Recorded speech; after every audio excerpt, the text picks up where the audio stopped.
For the repair of the Alfa Laval EPC50 OP front module, the following procedures were necessary. Replacement of various electronic components and general cleanup of the unit. For testing, we use 24-volt DC power supply.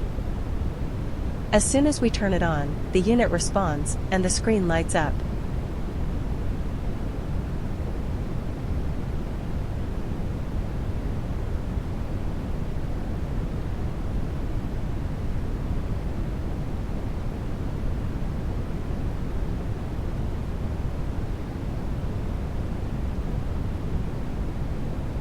The error message is due to the absence of additional units.